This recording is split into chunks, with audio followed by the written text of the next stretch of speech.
Shoko Asahara.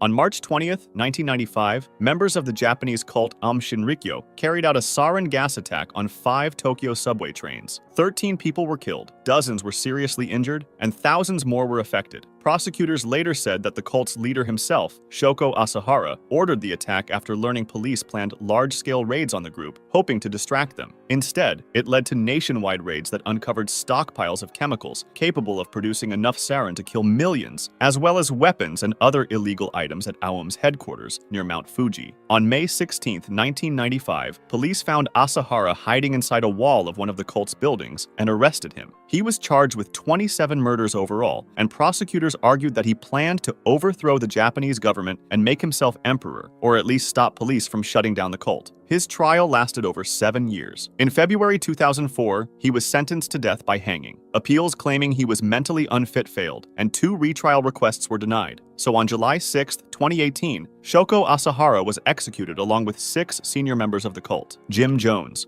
It was November 18, 1978, and armed guards had surrounded the main meeting building of Jones's cult in Jonestown, the settlement he created and named after himself, deep in the Guyanese jungle. Hundreds of members of the People's Temple, Jones's cult, were previously told by him that the U.S. military would soon come to kill them, after they had killed Congressman Leo Ryan when he came to investigate the settlement. Instead, he called for what he described as revolutionary suicide, saying that death was simply moving to another level of existence and that they should die with dignity. On that day, cyanide mixed with Flavor Aid was given out, and those who refused to drink it were injected with the poison. Parents were told to give it to their children first, and screams were heard as the poison took effect, while armed guards made sure no one could escape. In total, 909 people died, including 276 children. When Guyanese soldiers entered Jonestown, they found Jim Jones dead on the stage, lying on a pillow near his chair with a gunshot wound to the head. His death was ruled a suicide, although his son later suggested that someone else may have shot him at his request. High levels of a barbiturate, a sedative drug, were also found in his body. His remains were cremated, and his ashes scattered in the Atlantic Ocean. The Jonestown Massacre was the largest deliberate loss of American civilian life until September 11, 2001. Marshall Applewhite.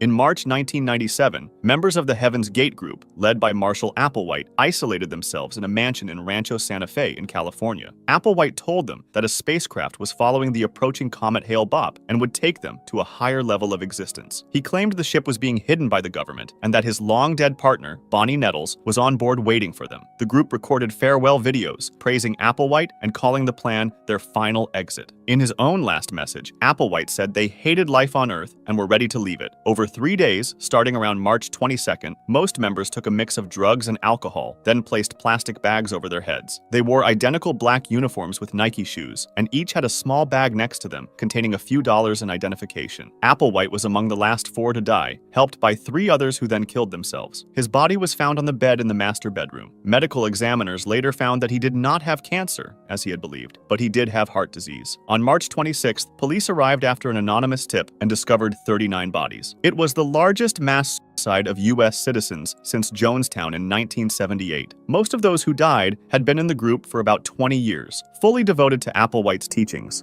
Roch Thériault.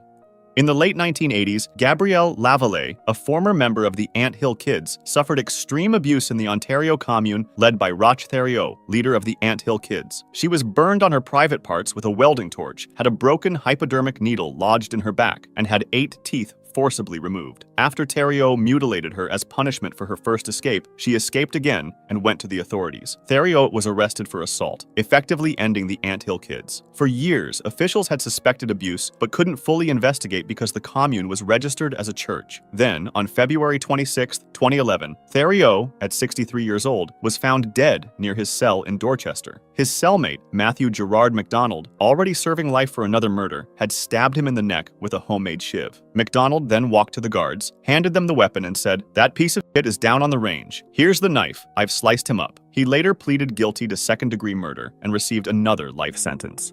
Adolfo Constanzo. Adolfo Constanzo, a Mexican drug trafficker and cult leader, mixed his cartel business with Palo Mayom rituals, believing his magic was the reason for the cartel's success. For example, in 1989, Constanzo's men kidnapped 21-year-old pre-med student Mark Kilroy during spring break in Mexico. Constanzo killed him with a machete blow to the back of the neck, saying he needed a superior brain, for a ritual. The police arrested several cult members and raided the ranch, where they found Constanzo's ritual cauldron containing human remains and unearthed 15 mutilated bodies. Constanzo fled to Mexico City with 4 followers, but when police arrived at their apartment for an unrelated matter, he thought they had come for him and opened fire, starting a standoff. Not wanting to be captured, he ordered follower Alvaro de Leon to shoot him and fellow cult member Martin Quintana. When police entered, both were dead. De Leon and Aldrete were arrested immediately. In total, 14 cult members were charged with crimes from murder to drug trafficking. Luc Jouret and Joseph de Mambro. In early October 1994, the leaders of the Order of the Solar Temple, Joseph de Mambro and Luc Jouret, began what they called a transit. They claimed it was not suicide, but a passage to another life, just like what we saw in the Heaven's Gate group with Marshall Applewhite. In letters found later, they wrote that after death, members would gain solar bodies and travel to the star Sirius. On the night of October 2nd, the first deaths happened in the Swiss village of Sherry. 23 people were found dead, most from gunshot wounds. Investigators believe Jouret and follower Joel Egger killed several of them, including members labeled as traitors to the movement. Hours later, Jouret left Sherry for the village of Salvan. In Salvan, 25 more people died, including de Mambro and Jouret themselves. Many of the bodies were burned so badly that both leaders had to be identified through dental records. The victims there had been injected with poison before the buildings were set on fire. Afterward, a note found in de Mambro's home accused Jouret of acting on his own in Sherry and turning what was meant to be a peaceful transit into what they called a carnage. Their remains were cremated and buried in secret in an unmarked grave in Sion, Switzerland. Although the Solar Temple officially ended after their deaths, in 1995-16, more members killed themselves, and another 5 followed in 1997. Charles Manson. Manson, the famous leader of the Manson family cult, was diagnosed over the years with schizophrenia and paranoid delusional disorder, though later research suggested he may instead have had bipolar disorder and psychopathy. By his 12th parole hearing in 2012, which he refused to attend, he was deemed far too dangerous to be released, with no possibility of another hearing until 2027. However, this date would never come for Manson. On January 1st, 2017, he was hospitalized for gastrointestinal bleeding, but was too weak for surgery and returned to prison a few days later. His health started getting worse and worse, and in November, he was hospitalized again and died on November 19th, at age 83, from cardiac arrest caused by respiratory failure due to colon cancer. David Koresh.